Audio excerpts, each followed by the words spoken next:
Hier, j'ai entamé une analyse critique, une analyse détaillée du fameux livre Le procès de Franz Kafka en arabe. Et voilà que je me tombe sur un texte qui élargit l'horizon aussi sur ce livre, qui met plus de lumière sur ce que Franz Kafka a voulu dire, sur la thèse du livre.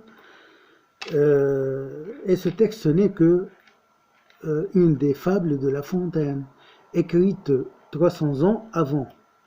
C'est intitulé les animaux malades de la peste.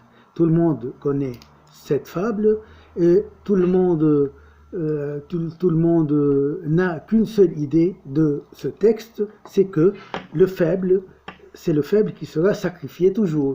Et ce n'est pas faux, car c'est l'idée la plus générale et la plus applicable aussi à ce livre, Le procès, où on trouve que Joseph K., le principal personnage, a été condamné parce qu'il était faible. Il était un employé de banque, il n'était pas un homme connu socialement, entouré socialement, et on ne connaît pas exactement quel crime a connu.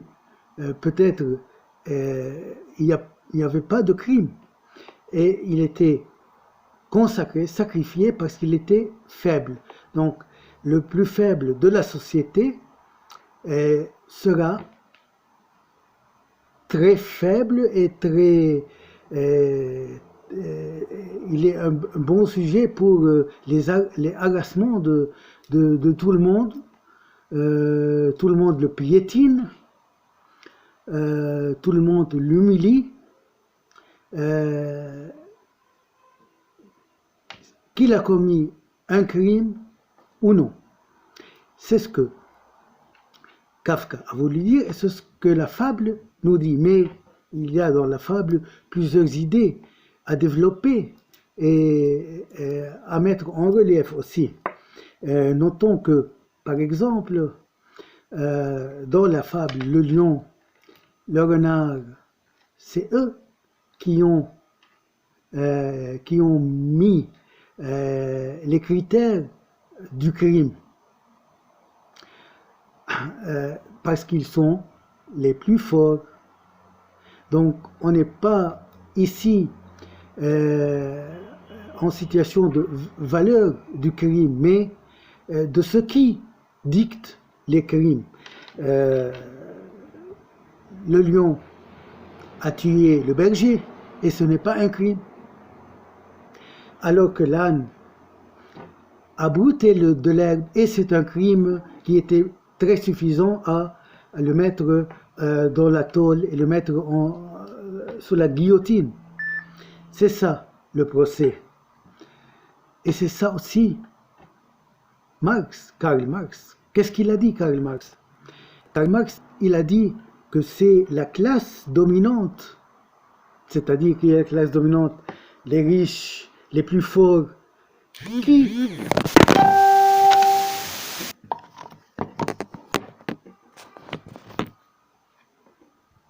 qui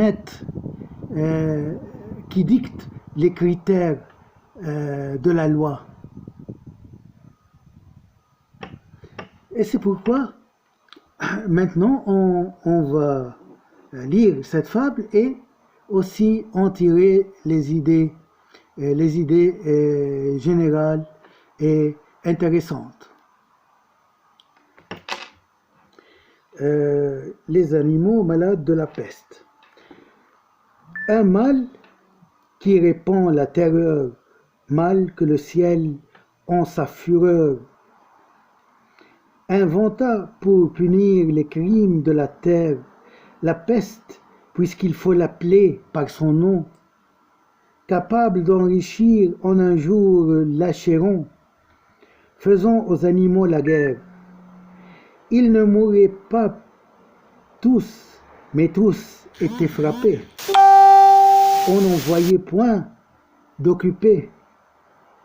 à chercher le soutien d'une mourante vie.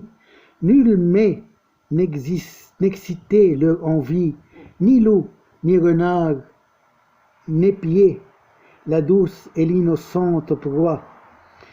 Les tourterelles se fuyaient, plus d'amour partant, plus de joie.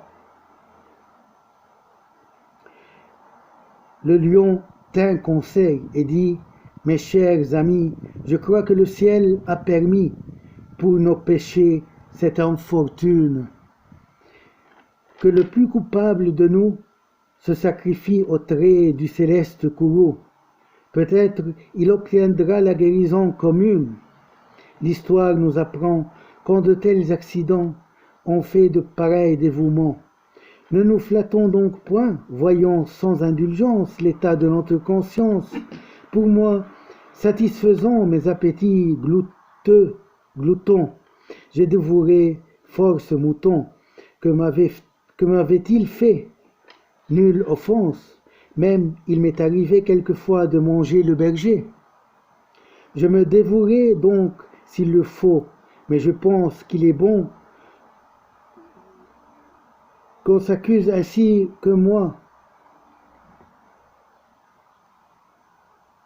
car on doit souhaiter, selon toute justice, que le plus coupable périsse. Sire, dit le renard, vous êtes trop bon, roi. Vos scrupules font voir trop de délicatesse, et bien manger, mouton, canaille, sotte d'espèce. Est-ce péché? Non, non.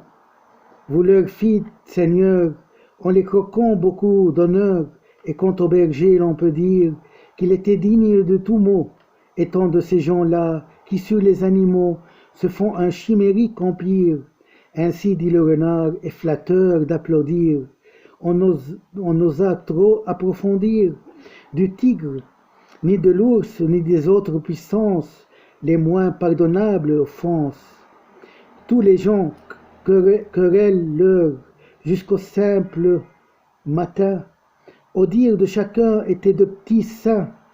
L'âne vint à son tour et dit: j'ai souvenance qu'en un pré de moines passant, la faim, l'occasion, l'herbe tendre, et je pense, quelque diable aussi me poussant, je tondis de ce pré de la largeur de ma langue. Je n'en avais nul droit, puisqu'il faut parler net. À ces mots, on cria haro sur le baudet. Un loup quelque peu clair pouva, par sa harangue, qu'il fallait dévouer ce maudit animal, ce pelé, ce galeux, d'où venait tout leur mal. Sa peccadille fut jugée en cas pendable. Manger l'herbe d'autrui, quel crime abominable!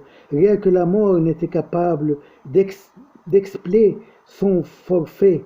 On ne lui fit bien voir, selon que vous serez puissant ou misérable, les jugements de cour vous rendront blanc ou noir. Jean de La Fontaine, 1621 jusqu'à 1695, fable livre 6, livre 7, 1. Donc, certains vers ici annoncent et clairement ce que La Fontaine veut dire clairement. Une toute petite histoire.